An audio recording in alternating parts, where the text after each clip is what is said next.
What's up, everybody? Welcome into another episode of Flippin Bats. It is Valentine's Day. Happy Valentine's to everybody listening on Tuesday. We got a lot to talk about today. The Super Bowl is over and done with, which means it is baseball season. The WBC is right around the corner. I'm doing my top 10 WBC teams. We're to the outfield now. Outfield tiers. I'm going to rank all of the outfielders, put them in tiers. That's going to be fun. Name That Team is coming up. Some sign-stealing allegations are out there now. We're going to dive in to all of it. This episode is going to be a blast. Let's get to it.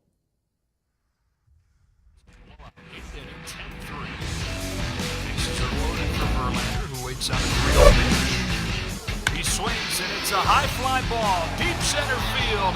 It is gone. Home run. And a huge bat flip to celebrate. All right, Ben, start the show already. It is baseball season, my friend. It's my favorite tradition. The second the Super Bowl ends, tweeting out, it's baseball season. But, Alex, yes, you were there. You were down in Arizona. You didn't go to the game, but you were there for a few days, partying it up, living it up. So first off, because I know you were at the Waste Management, and I want to ask you about being at hole 16. But the Super Bowl, the parties, how was it? It was epic. And honestly, because of the time of year and being in Arizona, it felt like I was going back to spring training because that's where I fly. I flew in for like 10 years to Phoenix for spring training. And there were a lot of baseball players already there at all of the events. As I told you earlier, I had Cole Tucker at my event on Thursday. You saw Albert Vanessa Pujols. Hudgens, was he there? Vanessa Hudgens, yeah, newly engaged. Congratulations, you two. You had Bryce Harper, Albert Pujols at the game. I'm assuming Trout was probably there too because he's obsessed with Pujols Philly. was wearing all Chiefs gear I saw at the game. Well, yeah, because KC. That's like his home. He lived in Kansas City forever, so that's like his jam. Right, well, yeah, he got a photo with Jay-Z. I don't know if you saw that. Pujols He's and like Jay-Z, the living collab we all up, needed. living up that retired life. But it was so much fun. It's I've never just gone for like fun work events, not like working. So that was. You were living it up. It was a blast. I got to go to the concerts each night. I went to Paramore Thursday, went to Dave Matthews Friday, and then I was at Waste Management all day Friday day. Did you go to the Bud Light party? Yeah.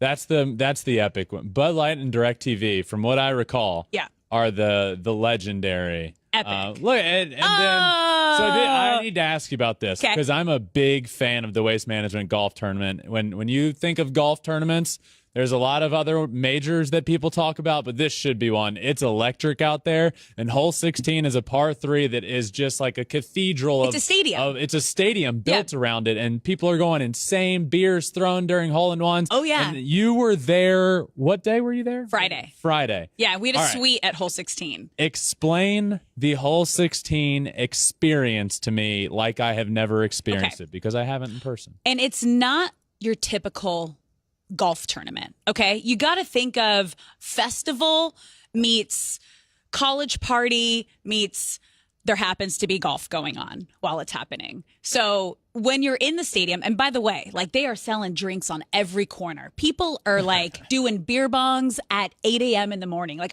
it is a wild raging party that all culminates around hole 16. Okay. So as soon as the players walk in under the tunnel from 15 to 16, people are either cheering or booing automatically.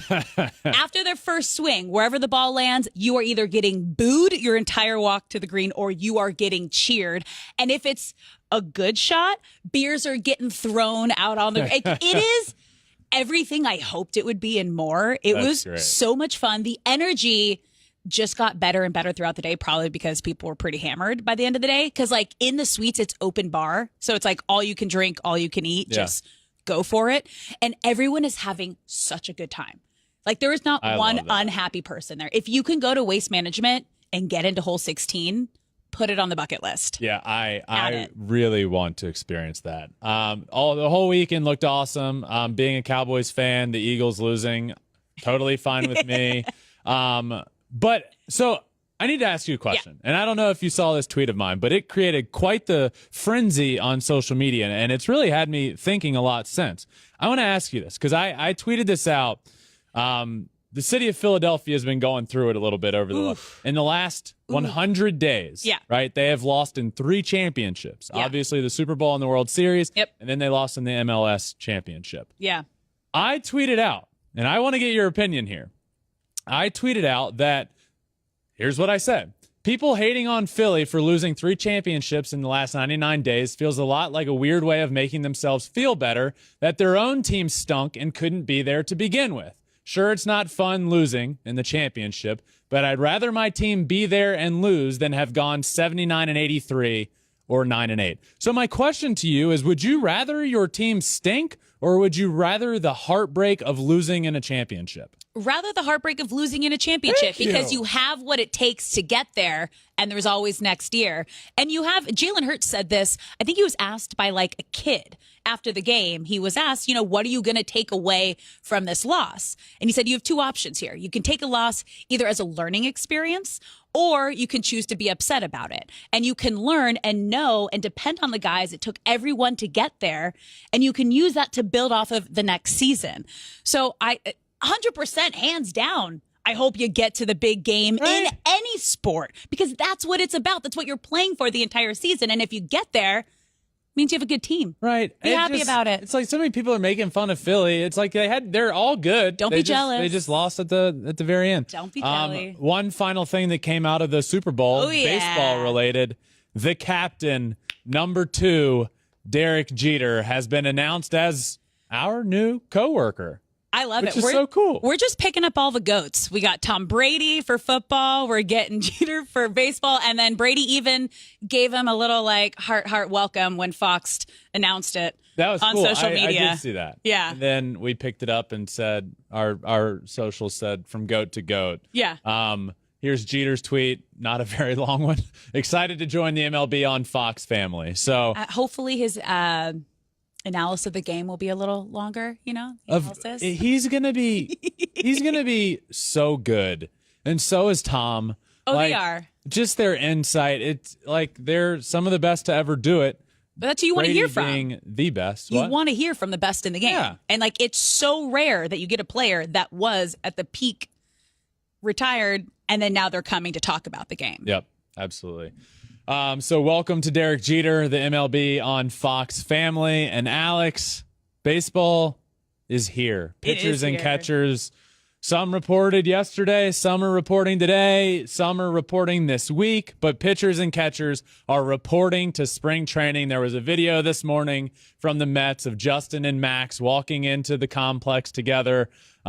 Pretty cool seeing that. Really weird seeing Justin in a Mets uniform. I didn't realize, every time this has happened, which hasn't been a ton in his career, obviously just the third time. Houston and just now the Mets. It's been very weird seeing him not in a Tigers uniform, though I'm getting used to not seeing it. But every time it's a new uniform, it's so weird. It's not even Astros. It's just weird he's still not in a Tiger uniform. I'm so excited for this season and just to see pitchers throwing to catchers and the sound of baseball. It's magnificent. I needed this to get here, and we're here. We are here. Like I told you, it felt like spring training, even just being out at Super Bowl week, because obviously we're leading into majority of the players showing up this week, and they were there. They were at events. They were at parties, and I love it. That's like my home away from home for 7 weeks out of the year for a decade.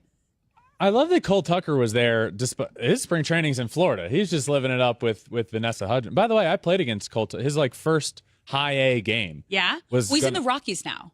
Rockies organization. Oh, yeah. True. Good point. And they're out there. Yes. I played against him right after he got drafted by the Pirates, and it was going to be his first game in high A, and he was a big name because he was drafted high. And we're getting ready to play, and we're taking BP, and all of a sudden somebody comes in the locker room saying, hey, they have a new lineup. Cole Tucker's out. I was like, what? And they said, yeah, he was bunting, just sticking his bat out to bunt so the pitcher could get loose. Ball hits his bat, hits his eye, and he breaks his orbital bone in his eye and was out for a long time. And I was like, geez, that's just bad luck. Yeah, but that's brutal. Now he's living it up at the Super Bowl with Vanessa Hudgens. So found love.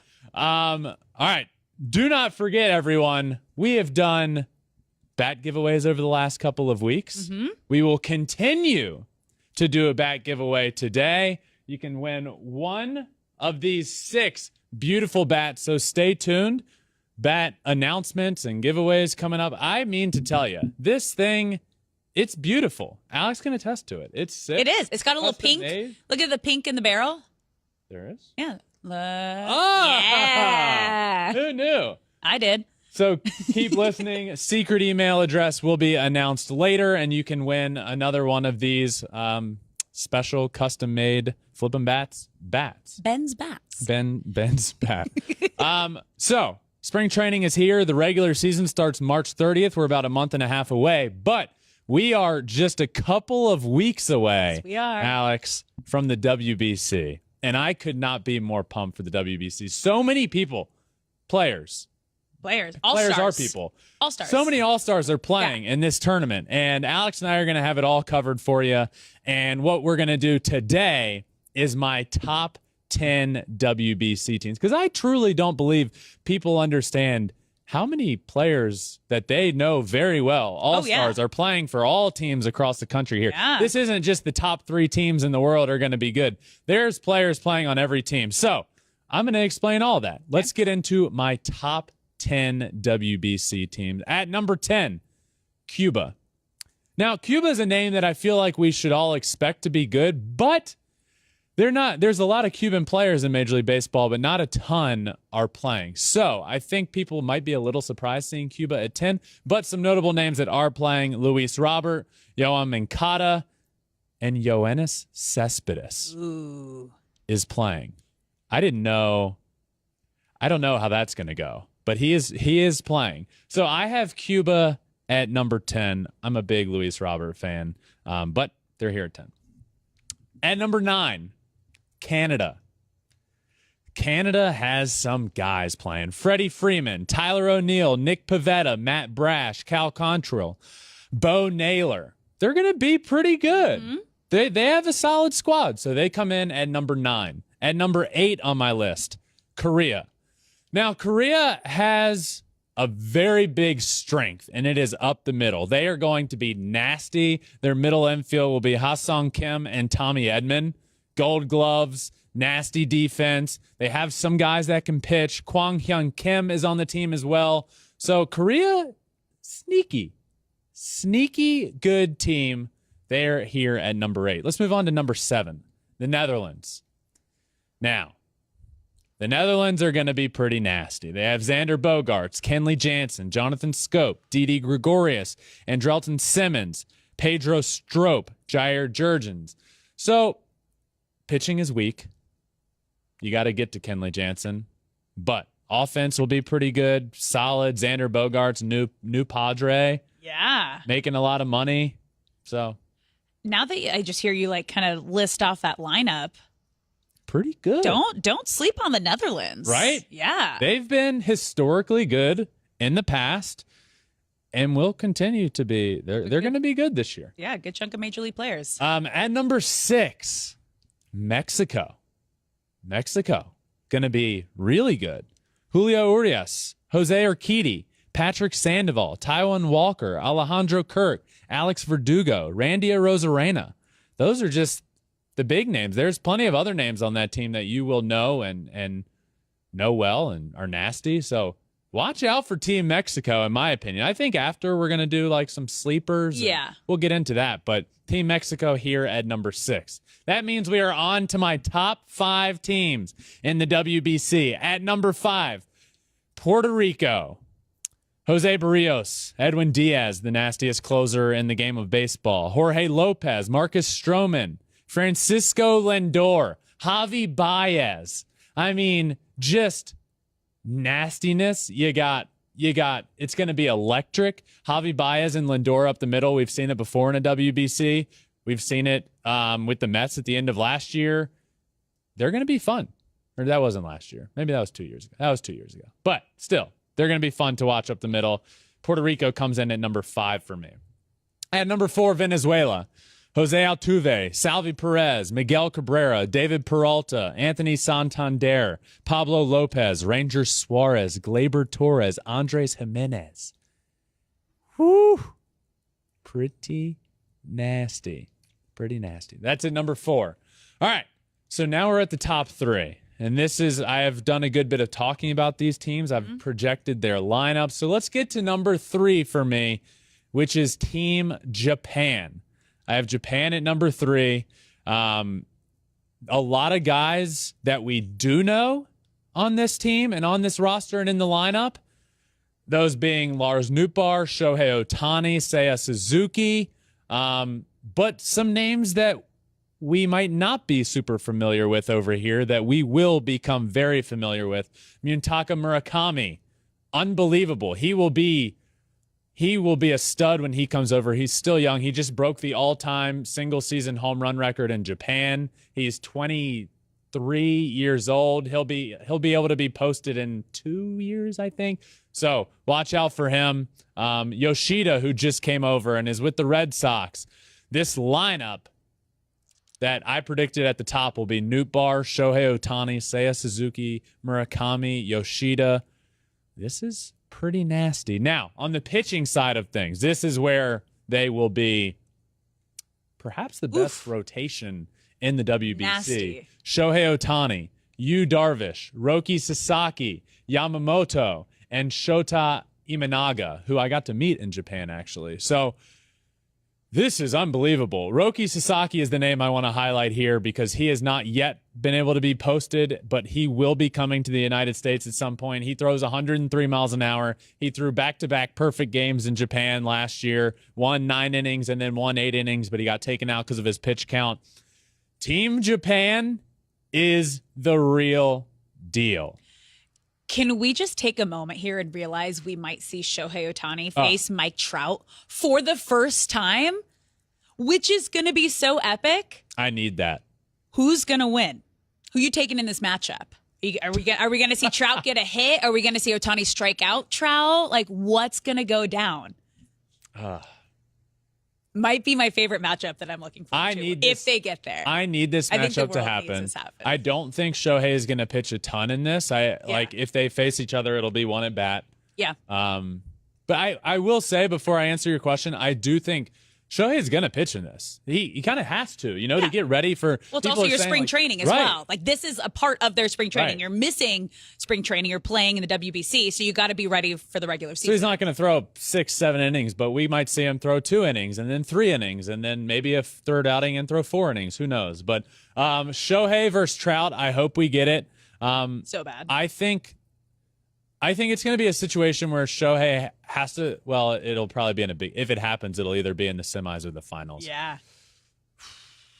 I feel like Trout's going to get a hit. Yep. I feel like nobody knows. It's got to be Trout. Nobody Trout knows get a Shohei hit. better than Exactly. Trout. Like, Trout's going to get it. He's going to get a hit. And it's my Trout. So Team Japan comes in at number 3. Let's move on to number 2. The United States of America. Now, I will preface this by saying that these are, in my opinion, the top rosters in the WBC. And for me, we'll get into it more when I say who number 1 is. Team USA is unbelievable. And it all revolves around their lineup. I projected Team USA's lineup a couple of weeks ago, and here it is. It's perhaps the greatest lineup that has ever existed. Trey Turner, Mookie Betts, Mike Trout, Nolan Arenado, Kyle Tucker, Paul Goldschmidt, Pete Alonso, JT Realmuto, and Jeff McNeil. Jeff McNeil just won a batting title. Batting 9th, perhaps. We'll see. But it's unbelievable. Now, on the pitching side of things, the biggest knock on Team USA is their pitching. I've had enough of that. You're telling me this isn't good enough to win? Clayton Kershaw, Lance Lynn, Adam Wainwright, Merrill Kelly, Brady Singer, Devin Williams, Ryan Presley, David Bednar. So, this pitching is better than Team USA had last time, and guess what? They won it all last time. Pitching is adequate. You get into the bullpen, an 8th, 9th inning of Devin Williams and Ryan Presley, two of the best late inning relievers in the game of baseball. Absolutely. Sign me up. Team USA is nasty. Their lineup is perhaps the greatest lineup that has ever existed, and their pitching is good enough to win. Absolutely is. But I have them here as the number 2 best team in the WBC.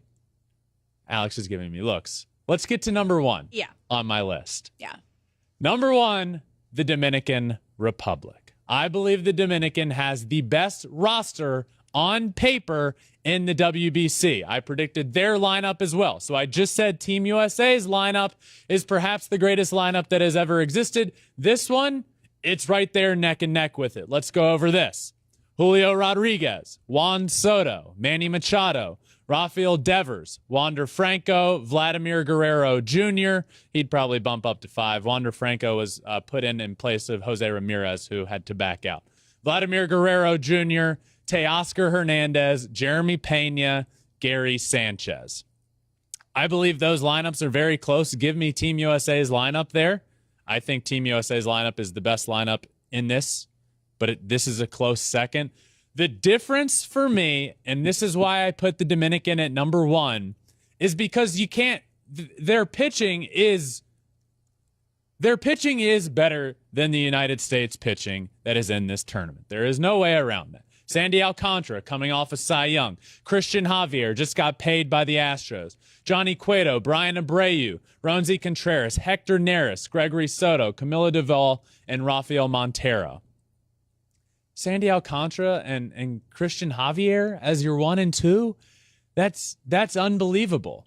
And then you have a good back end of the bullpen. So, because of the pitching, I gave them the nod on the best roster, and I have the Dominican Republic at number 1 best team in the WBC. Alex, do you agree or disagree? Oh, I wholeheartely disagree with you. I would put USA at 1, DR at 2. But the reason I would have USA at 1, and I've picked them, I think I said this when we first started talking about the WBC, that they're going to win back-to-back. Mike Trout has never had a chance to win any sort of championship. This is his first chance on a big stage to go out and win something.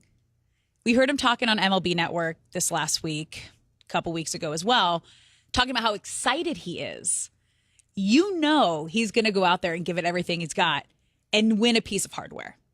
He deserves to win a piece of hardware, and I think he's going to will it, and he's going to rally the team around him.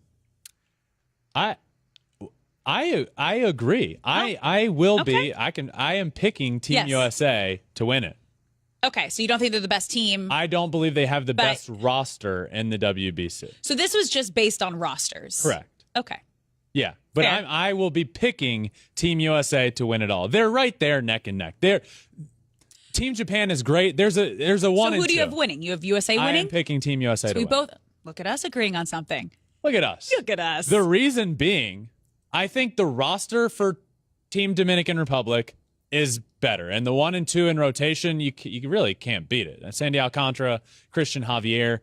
But when it comes down to winning one game, let's say they play each other. Mm-hmm. I mean, it doesn't really matter about your full roster. Team USA is going to be able to throw out a major league starting pitcher, a good starting pitcher, and then give me the USA back into the bullpen of Devin Williams and Ryan Presley. But when it comes to the whole tournament, whose roster do I believe is better? I think it's very close, but that's what I picked the Dominican because of their pitching. But if in a head-to-head matchup, I'm picking Team USA, and I'm picking Team USA to win it all. Yeah, okay. Same. All right, one sleeper from each of us. Alex, who you got? I'm taking Puerto Rico. They've got the boss, the World Series champ, Martin Maldonado behind the plate, who every single pitcher just absolutely loves and he connects with. And then you talked about it earlier. They are so solid up the middle with Baez, Lindor. You got Edwin Diaz back in the bullpen. I just don't count them out. They've got some really key guys there. You are so brave for picking a sleeper with Francisco Lindor and Javi Baez and Edwin Diaz. Excuse me. Brave. Who is your sleeper? Mexico. Mr. Brave. Oh, you had them at 5 and 6. You had them Mexico. at 5 and 6. So but brave. Mexico's not known so as a brave. baseball powerhouse. Puerto so Rico brave. is. You had their lineups neck and neck. They were 4 and 5. Uh-huh. But Mexico 5. They were both in. No, Mexico 6. They're Yeah. out of the top 5. I Are said you 5 kidding and me? 6. I said 5 and 6. You were right. Yeah, I know. Puerto Rico's in my top 5. Mexico's out of my top 5. By one. Yeah. By one. Look, I don't think I think from a casual fan of the game of baseball, when you're listening to the WBC and somebody says Team Puerto Rico, somebody will probably say those guys, they're going to be nasty. If somebody says Team Mexico, I don't think people are going to quite understand how good Team Mexico is. So I'm just giving you crap. Yes, I had them 5 and 6. I do believe both of them will be good. My sleeper is Mexico. One, if you run into Julio Urias in a big game, you're going to struggle. Unless it's USA or Dominican or Japan. But having him in the rotation, having Jose Urquidy, who's pitched very well in World Series games, Patrick Sandoval, who I really like with the Angels, Taijuan Walker, their rotation is their strength, but they do have big offensive guys. So pitching is a strength of theirs, and that's what wins you these tournaments. And then you have enough guys like Alejandro Kirk, Alex Verdugo, Randy Arozarena, who hits in big games. So Mexico's my sleeper. Puerto Rico is yours, and I have them at 5 and 6 in my top 10. So we are March 7th. Yeah, March 7th it begins. There's a late night game March 7th. I think it's Cuba versus the Netherlands. I can't wait. I'm not going to sleep. I'm not going to sleep during that entire tournament. We're going to have Baggy Ben showing up to do all of our shows. Baggy Ben. All right. Tiers time.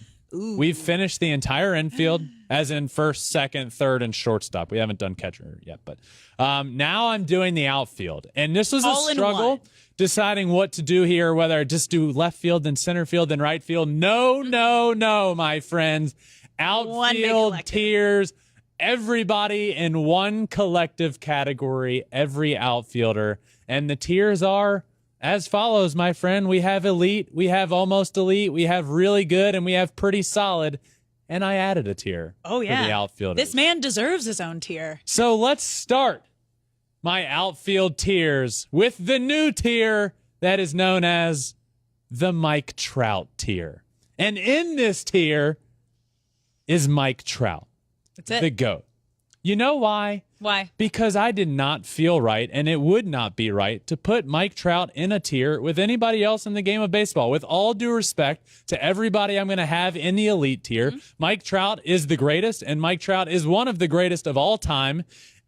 And that's all that needs to be said about this. He is in a tier of his own, so I created his own tier. Oh, yeah. He's in a league of his own. He's a 3-time MVP, 10-time All-Star, 9-time Silver Slugger, 2-time All-Star MVP, Rookie of the Year. The only thing this man is missing is a chance to play in the postseason and a chance to go for a World Series. Even hearing you say 3-time MVP, I feel like He's been in the conversation every year. I feel like Trout kind of got the LeBron treatment in the NBA, where LeBron could have won it every but year you're for so good that they're like, long time. Right. So you need to one up what you did the previous year. Which he's when done you won every the MVP. year. Right. Every single He's year. been a perennial MVP for over a decade now. It's unbelievable. And he's in his own tier. All right.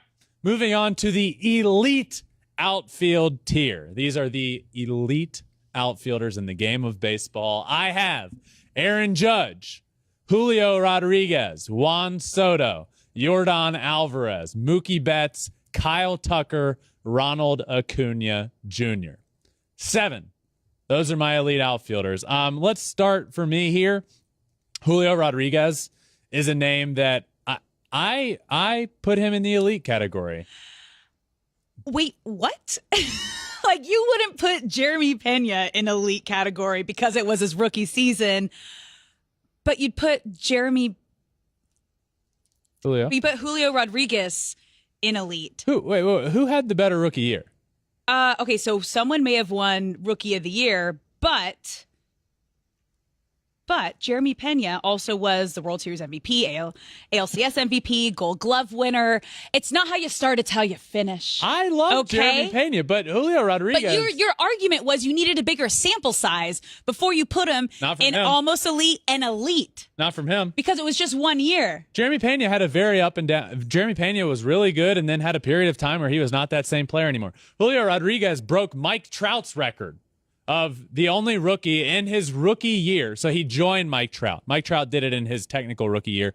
Julio Rodriguez is the only rookie in his debut season to go 25-25, 25 homers, 25 stolen bases. He also broke the longest playoff drought in the history of American professional sports. Julio Rodriguez is elite. Okay. No doubt about it. 284, 28 homers, 25 stolen bases, an 853 OPS, a good defense out in center field. He's a star. He is a star. And if He is a star. He is a Thank star, you. but so was Jeremy Pena and deserved to be in almost elite. So are you elite. arguing more that Julio Rodriguez should be out of elite or that Jeremy Pena? If you're going to put a rookie in almost elite and elite, you got to make it You got to make it equal the rookie that won Rookie of the Year. Well, and what was about by far the World best Series rookie. World Series MVP? He was one of the best rookies we've ever seen in history. Okay, he also had a Jeremy World Pena World got Series hot MVP. when it mattered the most. Exactly. Bump him up. You're living in the past. This is outfield. Julio Rodriguez. He's elite. Living in the past, man. That was 2 weeks ago, Alex. Last week, whatever it was. Those are my elite outfielders. Yeah, that's what I got for you. Almost elite. There's a few more names here. All right, they're not quite elite. They're almost elite. Yeah. Michael Harris II, Cedric Mullins, Kyle Schwarber, George Springer, Eloy Jimenez, Brian Reynolds, Byron Buxton, Luis Robert, Fernando Tatis Jr., the outfielder, Teoscar Hernandez, and Starling Marte. Lot of names there. Lots to digest with all of this. Lots. There's a lot going on here. So I'm going to talk about a few players in each category. Okay. Here in Almost Elite, I do have a few names that might jump out. One, George Springer. George Springer is a tough one for me because George Springer, to me, is elite in the playoffs. He is an elite playoff player, but throughout the regular seasons, he has struggled some staying on the field. He doesn't always put together a full season. 276, 25 homers, 76 RBIs last year. George Springer is a great, great outfielder, but I'm not putting him in that elite category that I did those 7 previously. So George Springer is a name there. Let's see. Who else here? Michael Harris II is another name. He just won Rookie of the Year on the National League side. Didn't play a full season. These are, from what we saw from him in very limited time, these are elite numbers. 297, 19 homers, 20 stolen bases. He almost went 2020 in like half a season. So for me, I want to see it over a full season from him. Michael Harris II appears to be one of the game's great outfielders. I just couldn't put him there yet because we haven't seen a ton of him, but wanted to highlight him in this list. So I don't know how many I have. I feel like it's around 12, but There's Alex, anything from you there? No. 1, 2, 3, 4, 5. It works. There's a lot. 11. But it works. 11. Okay. It's a lot of really good outfielders. Almost elite outfielders, you could say. Almost. All right, speaking of really good outfielders, let's move on to my really good outfielders. Boy, there is a lot here. We have 5, 10, 15, 17, I believe, if my math is correct. Let's get to it. Really good outfielders. Brandon Nimmo, Corbin Carroll, Jazz Chisholm Jr., the outfielder, Dalton Varsho, Nick Castellanos, Chris Bryant, Anthony Santander, Stephen Kwan, Hunter Renfroe, Angels legend, Taylor Ward, Angels legend, Ian Happ, Mitch Haniger, Alex Verdugo, Andrew Benintendi, Tyler O'Neill, Jake McCarthy, Randy Arozarena. Okay. Yeah. That's what I got. Before, I think you got something for me. I'll highlight one, Brandon Nimmo here. Okay. Brandon Nimmo, I feel like, continues to be one of the game's more underrated outfielders. His numbers aren't going to jump out at you. If you look at this Mets team, he's not going to be the name, especially now with all the superstars on the team. He's not one of those superstars. But he is a very underrated player in the game of baseball. And like I said, his numbers on the surface aren't going to jump out. 274, 16 homers, 102 runs scored. Those are really solid. But the player that he is really good. A great defensive outfielder. Can be a great leadoff hitter for you if that's where you put him. Works counts. Plays hard. Great clubhouse guy. But his intangibles on the field are why he got paid as he got paid. He got paid as a really good, almost elite outfielder in the game of baseball. So I wanted to talk about him just because I feel like he is more underrated than people give him credit for. Now I want to talk about Jazz, because obviously he's an incredible player, right? But we've only seen him play in the infield. He hasn't played in the outfield in the majors or the minors. So we don't totally know what we're going to get yet. You have him in really good just based off of who he is as a player in the infield? Yeah. Okay. I mean, I can't not... Because we don't have anything to go off of in the outfield. Right. I didn't put him in the second base tiers, and I had to, he is going to play center field this year. So I think this is where I ended up slotting him in. Okay.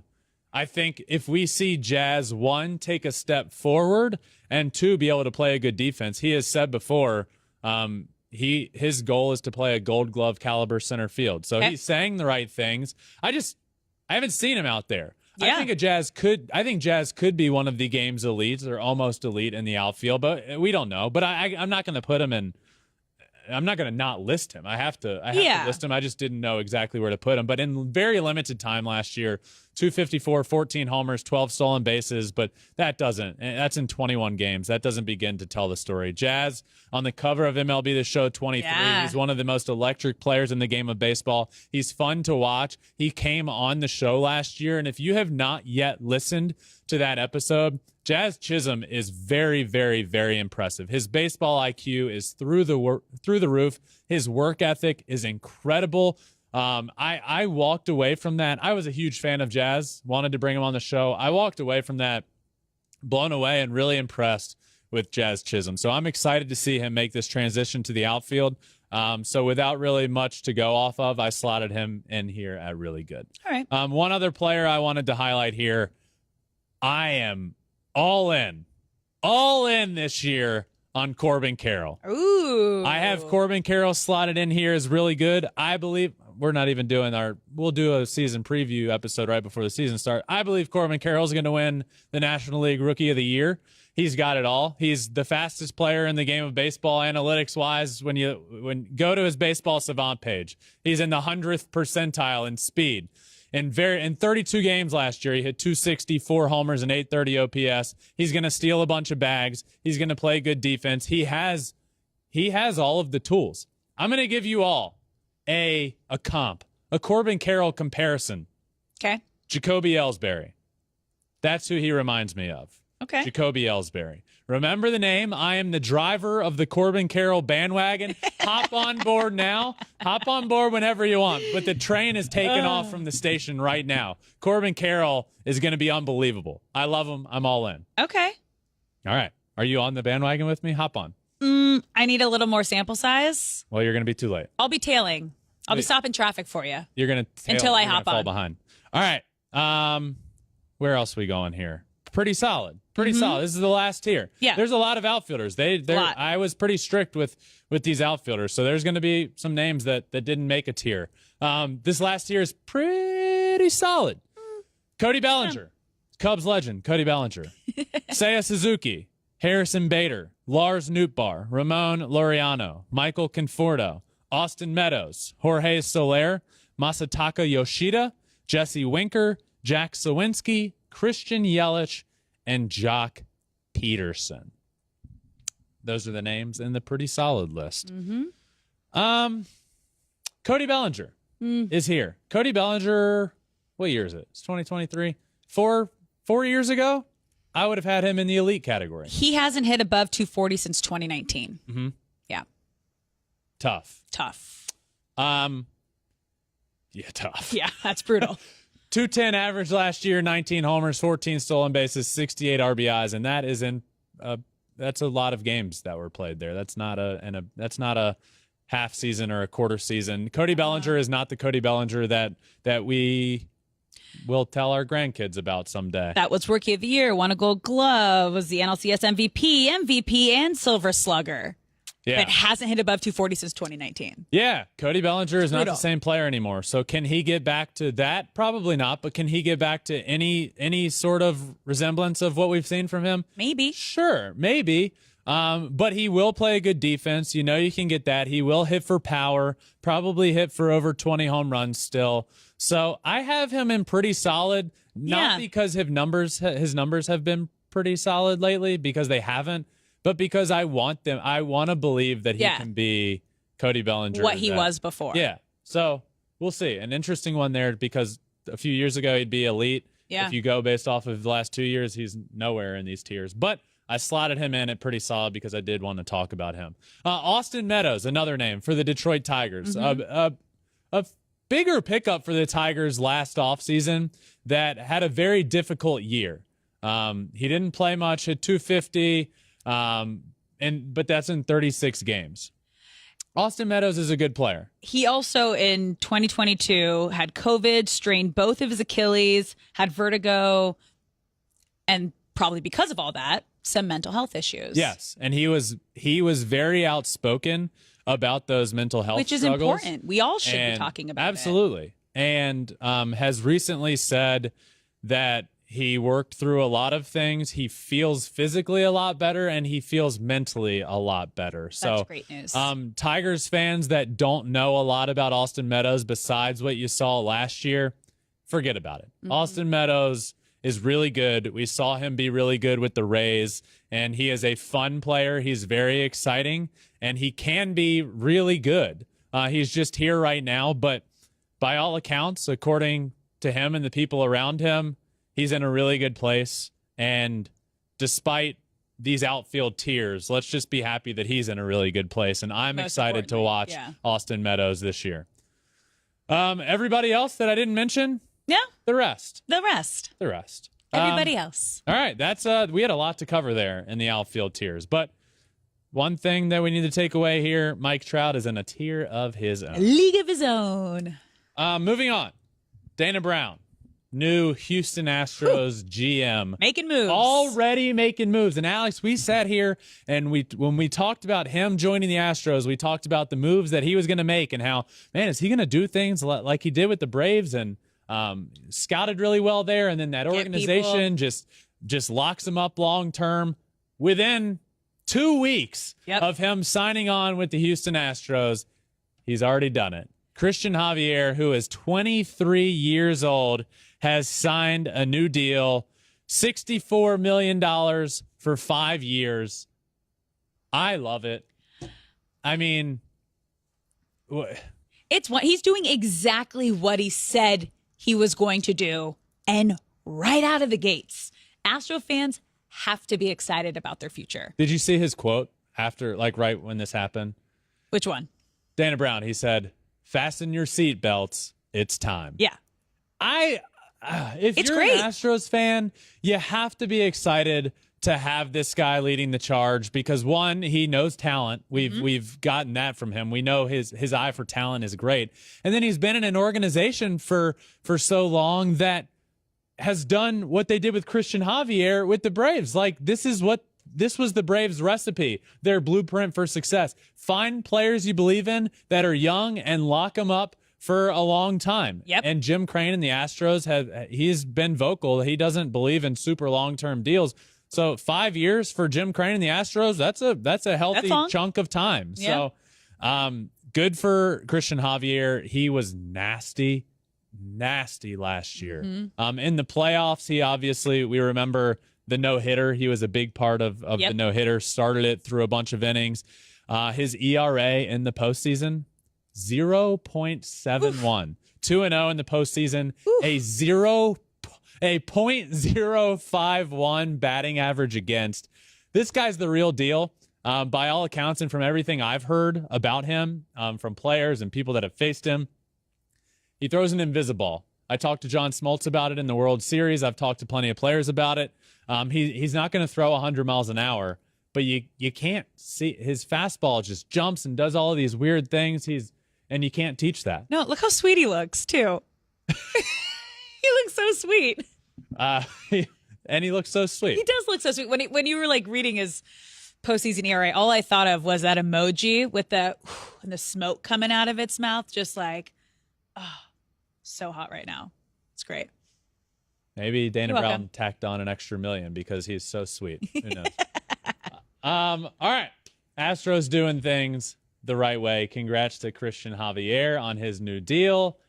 And congratulations are in order to the first two winners of our Flippin Bats custom bat giveaway. Seth Green and Stacy Mulholland have won this Flippin Bats bat because all they did was take a screenshot that they're subscribed to the podcast and sent in an email of that screenshot to the custom email that we give out. That changes every episode.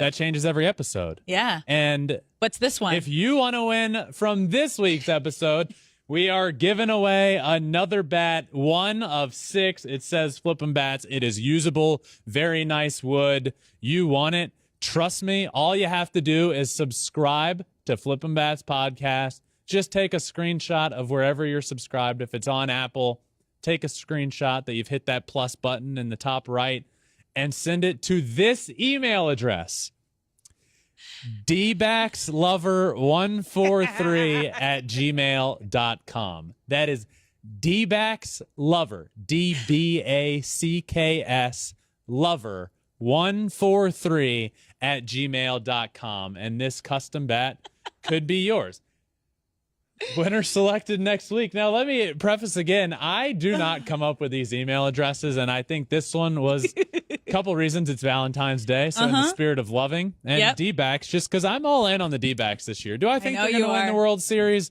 No, absolutely not. But do I think they could get in? Do I think they could get into the playoffs? Do I think they could make some noise? Do I think Corbin Carroll is going to be a stud? You're dang right I do. dbackslover143@gmail.com, and the bat could be yours. Congratulations to Seth Green and Stacy Mulholland for winning 2 bats. So there's still 4 more to give away. Now, I may be dating myself here, but are you familiar with 143? No, that's why I don't get it. It's I love you. So back in like the pager era, because there's 1, I, love is 4 letters, and 3, you. You used to like page someone 143 and it was like, I love you. I had like a red sparkly pager. In like middle school. Yeah. You had a pager in middle school? I did. Well, because I did like acting stuff and my manager had to get a hold of me. So it was like for work. I had like a pager. This is great. All right. Before we go down this rabbit hole, it is time for one of my favorite parts of every episode. Name that team. Oh man. Explain it.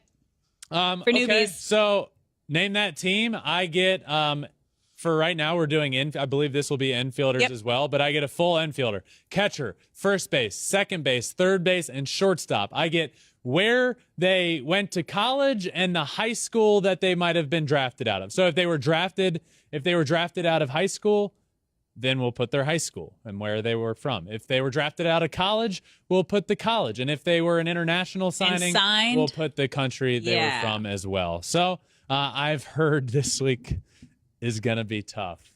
So are you ready for it? Let's get to it. Okay. Play along with me, everyone. These aren't easy, but I like when everybody joins. Ready? Yep. Team number 1. Okay. Catcher out of Oregon State. First base, high school in Florida. Second base, Mississippi State. Shortstop out of the Dominican Republic. And third base, high school. Is it Alabama? That's Alabama. That's Alabama. Name that team. I feel like two of the Oregon State and Mississippi State, I think, is Adley Rutschman and Adam Frazier. So is this the Baltimore Orioles? Yeah, it is. Let's go. That was quick. Yeah, that was really quick.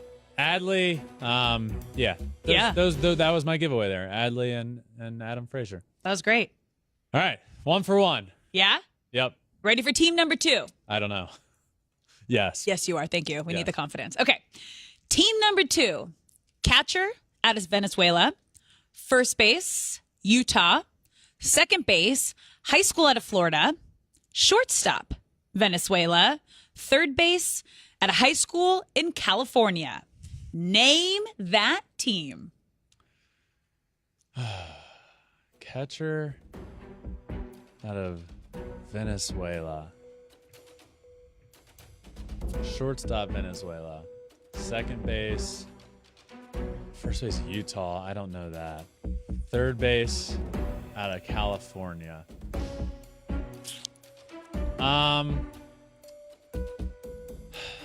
So Venezuela catcher could be like 30 seconds. Salvi Perez, but then that doesn't make sense with the Bobby Witt is not anywhere to be. I'm gonna guess are the Contreras is Venezuelan? I don't know. Stab in the dark here because third base. I'm gonna guess the Cardinals. No. Rockies. Rockies. Yeah. Ryan McMahon. CJ Crone. CJ Crone. Utah. Yeah. Tough. All right. Yeah. Whew, that All was right. difficult. All right, we're 1 for 2. Is this the last one? This is the last one. Okay. You're batting 500 right now. Okay. Let's see how you go, okay? Yep. All right. Team number 3. Catcher out of Venezuela. First baseman, high school out of California. Second base, Illinois State. Shortstop, Dominican Republic. And third base, Mexico. Name that team. So we have another Venezuelan catcher. It's not Salvi. It's not Contreras. It's not Wilson. William. Third base, Luis Urias, who is Mexican. Okay. Shortstop, Willie Adames, Dominican. First base, high school, California, Rowdy Tellez. Is this the Milwaukee Brewers? Yes, it is. Yes!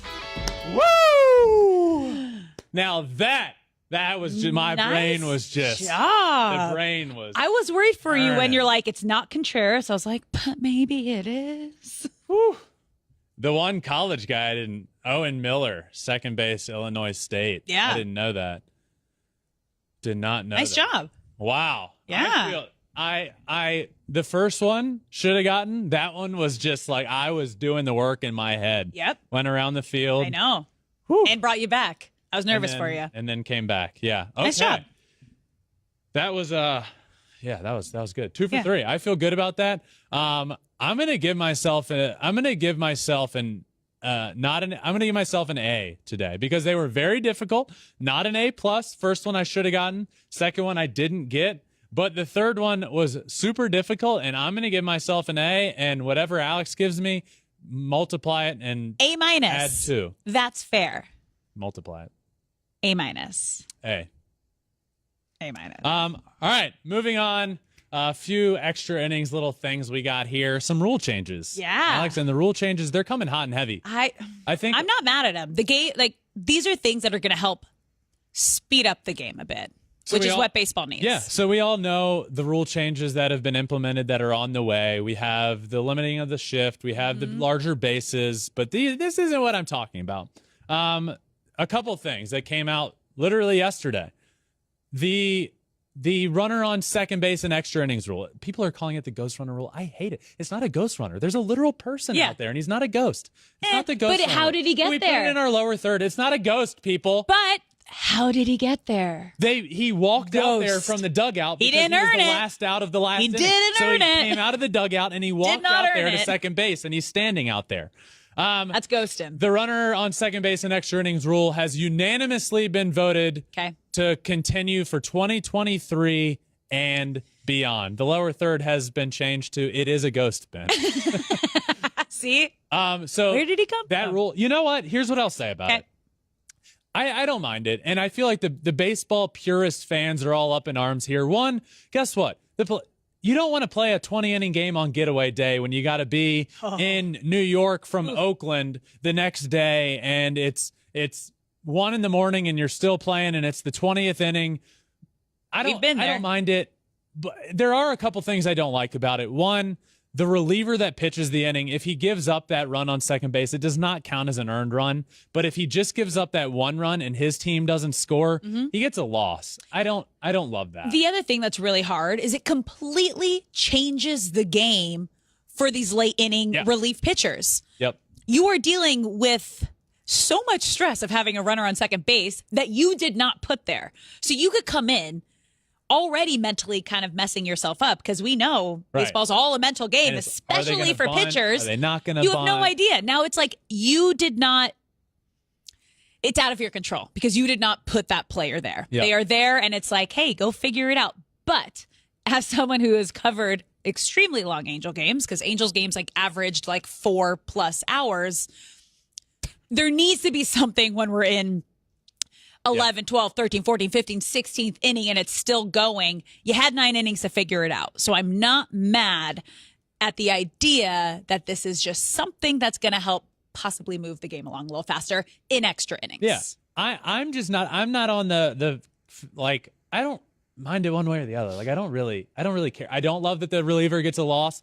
And here's what I do. It is a different game. Yeah. I do wish you had 9 innings to figure it out. I wish you got, let's say, 2 extra innings, the 10th and 11th, normal. And then starting in the 12th inning, runner on second base. The real runner that gets put on second base that's totally not a ghost starts on second base in like the 12th.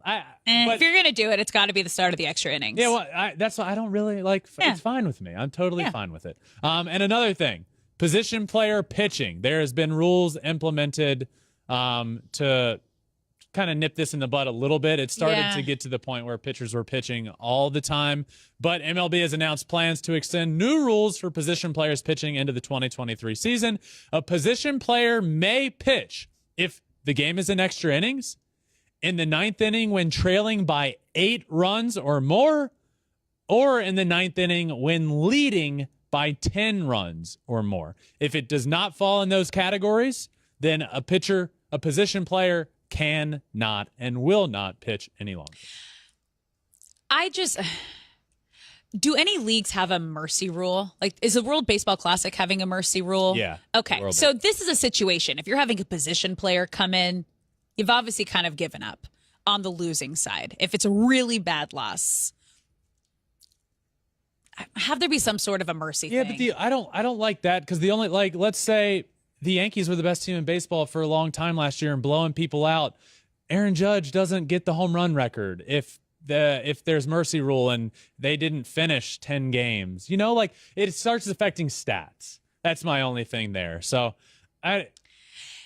it's like funny. It's like, it doesn't feel like professional anymore once you're watching a player go out there. It's like comical at this point. What's professional about, like, okay, guys, this other team has had enough. Come on off the field. You guys lose. There's not a sport that does that. It's like, hey, take your beating and stay out there for 9 innings. But the one thing I'll say about this, it's like, who is this really, like, hurting? The position players like pitching. The hitters benefit because they're not facing tough pitch, and the fans like watching it. It's like, what? It's funny. It's comical. Yeah. Yeah. All right. Last thing, Alex. Lot of talk lately. What? In the last couple of days about sign stealing, specifically the Dodgers. A couple of things have come out. One I sent you late at night. It came out. Evan Drellick, who's a writer, came out with a book, Winning Fixes Everything, that just came out. And in this book, it mentions some sign stealing that happened. And it mentioned an unidentified member of the Red Sox accusing the Dodgers of engaging in the same sort of stuff that we all hear about from the Astros. In the quote, he said, "The Dodgers have always been the thing that bothers me the most," said the member, per the Boston Globe, "because they're the biggest cheaters in the whole effing industry. They were doing it against us in the 18 World Series." And then that kind of created some more digging to be done. And from that digging, today, another article was dug up from Tom Verducci back in 2018, where he talked all about sign stealing that was going on in Major League Baseball and how bad it was, specifically mentioning the Dodgers and what they were doing. So a lot going on here. And in that Tom Verducci article, at one point he says, here's how quickly things have changed, according to a Dodgers source. 3 years ago, if you walked into the Dodgers video room behind the Dodgers dugout, you would have found Zach Greinke poring over the video of opposing hitters and really studying. This year, you walk into the same video room and you find a small army of 20 people in polo shirts. I wrote in my notes, poo shirts. I don't think it's poo shirts. in polo shirts and slacks looking over video from the in-house camera feed. These cameras are not used for training purposes. They are used expressly for stealing signs and deciphering tells from the pitcher. All I am here to say is if people are just still deciding to blame the Astros, you're wrong. And what the Astros did was wrong. And what teams were doing in Major League Baseball is wrong. It got out of hand. Major League Baseball had and did do something about it eventually. But I'm tired. I'm interested to hear what you have to say here. I'm sure you're just going to poo-poo it like the people in the poo shirts in the video room. What do you have to say about this? Innocent until proven guilty. We're never going to hear anything. Exactly. And you know what? I remember around this time, we weren't allowed to have monitors down in the camera pits because you're right next to the dugout and it could turn and you could see the broadcast and people in the dugout could see the broadcast. So I know it was around that time. So it was definitely a shift. Do you really think the Dodgers weren't doing anything? I don't know. A part of the game is trying to figure out signs, right? That's been like since the start of time. And now that you have video and all these camera angles, I'm sure every team was looking at the monitors of the broadcast. That became a big thing. Like the broadcast couldn't play in certain arears. That became the thing That became the thing after the Astros. Right. So this is from 2018. And how many people are saying, well, where's the proof? One, we will never see literal proof, but how many players, how many writers need to come out and say, yeah, this is what's happening? I mean, you want to say people haven't talked about it? Who's talked about it? Chris Bassett, Eric Kratz, Josh Reddick, Tucker Barnhart, Chris Sale, Chris Bryant, Steven Souza Jr. have all come forward saying the entire league was stealing signs. Some of those players played for the Dodgers. So look, my whole thing is, and it's specifically Dodgers fans that get so up in arms about this because of the 2017 World Series. You know what I think it is? I think Dodgers fans are the most mad and in denial because they were so quick to point the finger after what came out instead of just looking in the mirror and understanding that, you know what, it probably was a big part in the game of baseball. I think they're mad. I can see it in Alex's face right now. She's mad. And it's okay. It's a big part of baseball. It got out of hand. And like you said, we will never have physical, hardcore proof, I don't think. Until we did from the Astros. Because Mike Fiers came out because he was mad that he got released from the Astros and said exactly what they were doing. Give me some hard evidence, then I'll accept it. We won't find it until probably 20 years from now when players come out and like, come on now. We won't. But players speaking out, coaches, managers, articles, it's like, come on. It wasn't right. It never has been. Major League Baseball stepped in and did something about it eventually. But if you think your team wasn't stealing signs and doing what the Astros were they banging a trash can? Probably not. But what they were doing is getting signs electronically and relaying it to the batters, and that crossed a line. And more has come out lately about teams doing it. And it's news. It's in the news last couple of days, so we need to talk about it. Alex, hands up. Happy Valentine's Day. I am jealous of your Super Bowl trip. It was lovely. It looked like an absolute blast. It was. This is a fun show, and baseball's back, guys. Baseball's back. Spring training is here. World Baseball Classic is around the corner. Oh yeah. Alex and I in agreement on the winner of the WBC. Yeah. Man, I hope so. Same. But this has been a blast. Thank you all for listening. Make sure you subscribe, like, wherever you listen to your podcast, Apple, Spotify, wherever it may be, Flippin Bats. And we're on all social media, Twitter, Instagram, Facebook, TikTok. And you can watch every episode on YouTube as well at Flippin Bats Pod. Almost forgot it there. Thank you all. Thank you all for listening. I appreciate it. Win a bat if you want. Send in a screenshot to the email, dbackslover143@gmail.com. I appreciate you all. Thank you all for listening, and we will see you next time for another episode of Flippin' Bats. Peace.